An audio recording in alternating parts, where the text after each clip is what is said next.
കാര്യം ഭീകരവാദത്തിനും വിഘടനവാദത്തിനും അതുപോലെ തന്നെ യുവാക്കളെ വഴിതെറ്റിക്കുകയും അതിലൂടെ വിധ്വംസക പ്രവർത്തനം നടത്തി വരികയും ചെയ്യുന്ന ചില അന്താരാഷ്ട്ര നിലവാരത്തിലും നമ്മുടെ നാട്ടിലുള്ളതുമായ ഗ്രന്ഥങ്ങളെ നിരോധിക്കുവാൻ ജമ്മു കാശ്മീർ ഗവൺമെന്റ് തീരുമാനിച്ചു. അതിന്റെ ഭാഗമായി 25 പുസ്തകങ്ങളെ നിരോധിച്ചു. നമ്മുടെ കേരളക്കരയിൽ അഭിമാന പുരസ്സരം പറയുന്ന അരുന്ധതി റോയിയുടെ പുസ്തകവും അക്കൂട്ടത്തിലുണ്ട്. അരുന്ധതി റോയിയുടെ ആസാദ് എന്ന പുസ്തകമാണ് നിരോധിച്ചിട്ടുള്ളത്.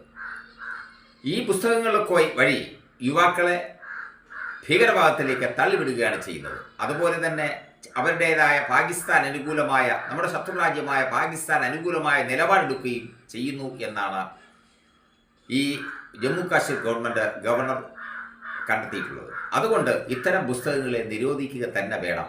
ഇല്ലെങ്കിൽ ഇത്തരം ആളുകൾക്ക് വീണ്ടും ഭീകരവാദത്തിന് അനുകൂലമായ നിലപാടുകൾ സ്വീകരിച്ചുകൊണ്ട്, അല്ലെങ്കിൽ വിഘടനവാദത്തിന് അനുകൂലമായ നിലപാടുകൾ സ്വീകരിച്ചുകൊണ്ട് തൻ്റെതായ തൂലിക ചലിപ്പിക്കേണ്ടി വരും.